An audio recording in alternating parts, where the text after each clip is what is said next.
मीरा जी हैं, रजनी जी हैं, जो एक परिवर्तन, एक लहर और क्रांति के रूप में केवल खनियाधाना में नहीं, केवल पिछोर में नहीं, केवल शिवपुरी जिले में नहीं, लेकिन समूचे प्रदेश में आ रही है। मेरे भाइयों और बहनों, ये प्रधानमंत्री नरेंद्र मोदी की गारंटी है कि हम देश को बदल के रखेंगे। हम अपने क्षेत्र के महिलाओं को, क्षेत्र के युवाओं को, क्षेत्र के अन्नदाताओं को और देश के गरीबों को राष्ट्र की मुख्य धारा के साथ जोड़ के रखेंगे। मेरे भाइयों,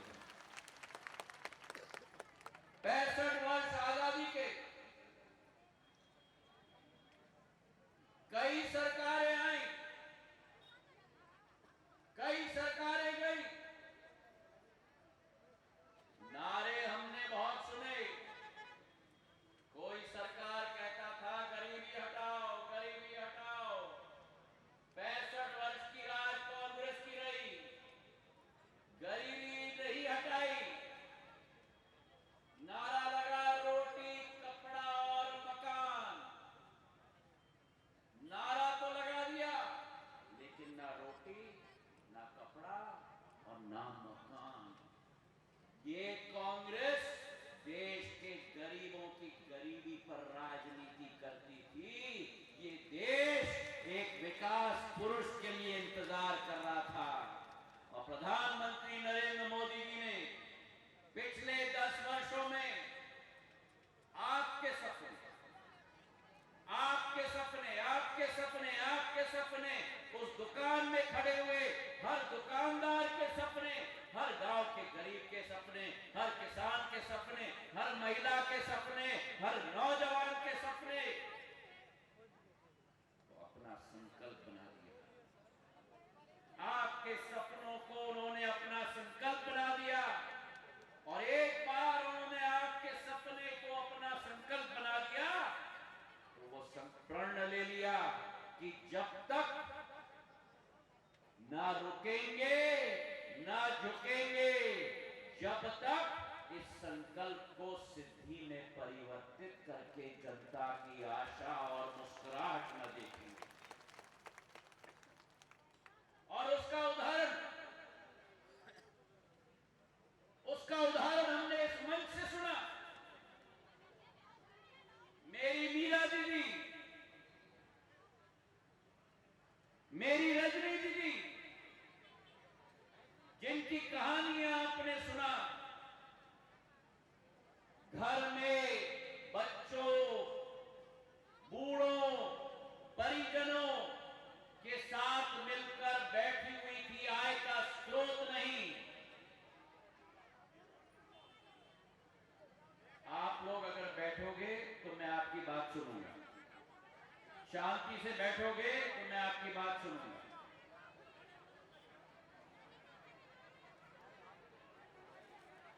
मैंने कहा है कि आपके बिना मिलके नहीं जाऊंगा। अब शांति से मेरी बात सुन लो, मैं आपकी बात सुनूंगा। बैठो, आराम से बैठो, खड़ा रहो, मैं रहूंगा, आप तो बैठो आराम से। मेरी दीदी नहीं खड़ी हो सकती, मेरी दीदी को बैठनी चाहिए। मैं खड़े रहूंगा, मेरी दीदी को धूप नहीं लगनी चाहिए। धूप मुझे लगे पर मेरी दीदी को धूप नहीं लगनी चाहिए।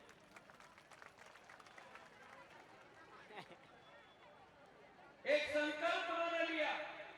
ये कहानियां हमने सुनी, जहां इनके पास आय का स्रोत नहीं, स्वयं सहायता समूह के साथ जुड़ी, आजीविका मिशन के साथ जुड़ी, और जिस दीदी के पास आय का स्रोत नहीं था वो आज लखपति बन गई है। लखपति मेरे भाइयों और बहनों,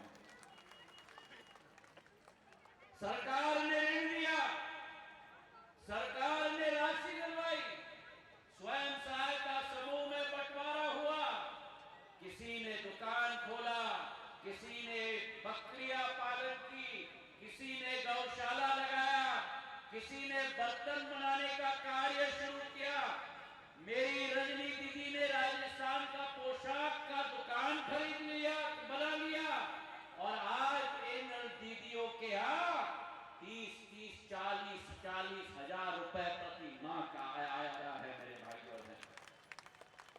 ये क्रांति से कम नहीं है। जिस घर में केवल एक आय का स्रोत होता था, जिस घर में केवल एक व्यक्ति जो रोजगार लेता था, उस घर में उसकी सहभागी आज उस आय की स्रोत की सहभागी भी बन चुकी है मेरे भाइयों और बहनों। और ऐसे अनेक कहानियां मैंने सुनी है। राजगढ़ में एक महिला से मैं बात कर रहा था, स्वयं सहायता समूह से जुड़ी हुई थी।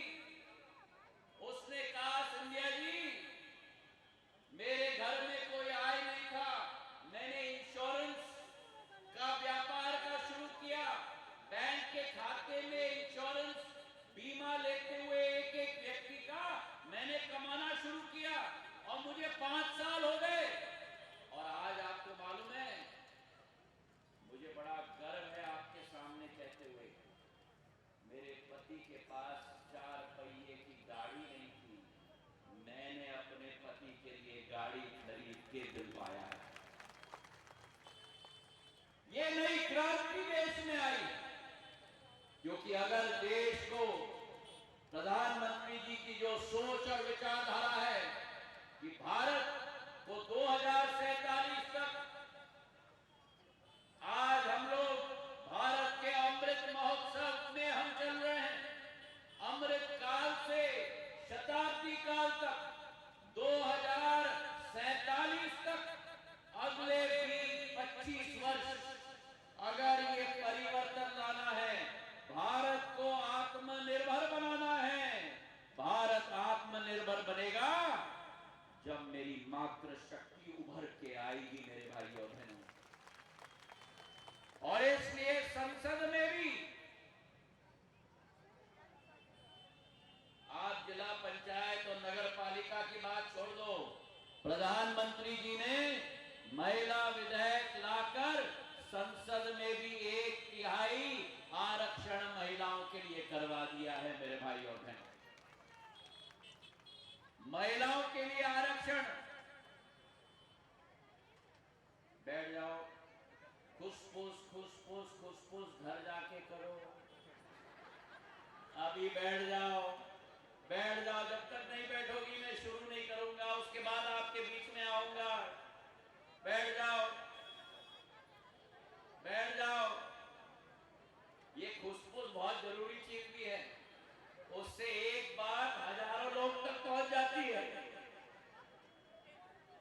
तो महिला का सशक्तिकरण, एक एक गरीब के घर में कोरोना काल में अनाज पहुंचाने का काम किसी और देश के प्रधानमंत्री या राष्ट्रपति ने नहीं किया।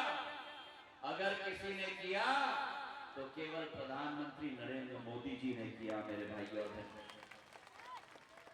देश के 80 करोड़ लोगों के घर में मुफ्त में अनाज पहुंचाने का कार्य, ताकि इस देश का कोई भी व्यक्ति खाली पेट कभी रात में सो न पाए, उसका पेट के लिए अनाज भेजने का काम प्रधानमंत्री ने किया। 80 करोड़ लोग पूरे देश में आज भी उसी अनाज गरीब कल्याण अन्न योजना के आधार पर आज भी उनके घर में अनाज पहुंचाया जा रहा है। मेरी महिलाएं, गांव की महिलाएं, शहर की महिलाएं रोज बैठकर लक्कड़ और कांडा के साथ चूल्हा को जलाती थी खाना पकाने के लिए।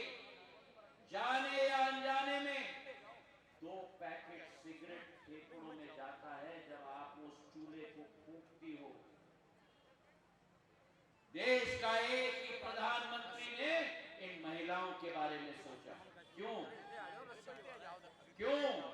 क्योंकि जब वे बच्चे थे, उन्होंने अपनी मां को देखा, जब उनकी मां चूल्हे को फूंकती थी और फेफड़े में काला धुआं लेती थी, तभी उन्होंने संकल्प लिया कि मुझे मौका मिलेगा तो मैं सभी माताओं का ये स्थिति को बदल के रखूंगा देश के अंदर।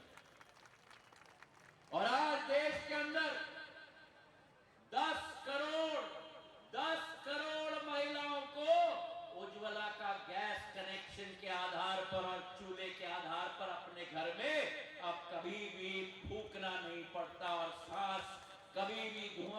नहीं पड़ता मेरे भाइयों ने।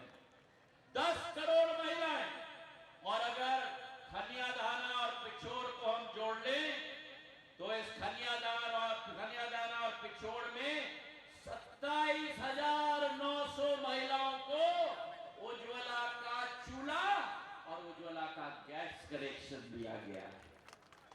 मेरी यहां दीदियां बैठी हैं, बहना बैठी हैं। कितनी बहना को उज्ज्वला का गैस कनेक्शन मिला? आपकी बारी भी आएगी, चिंता मत। इन सारी महिलाओं को मिला है। इसका ये मतलब मेरी नीली घूंघट वाली वो आज रह गई है। आप चिंता मत करो। क्या नाम है? फूलवती। फूलवती अभी रह गई है। मोदी की गारंटी की गाड़ी आई है फूलवती की। मोदी जी की गारंटी है कि अगर कोई पात्रता रखता है, एक भी महिला पूरे देश में नहीं छूटनी चाहिए जिसे उज्ज्वला योजना मिलनी चाहिए। अभी अपना नाम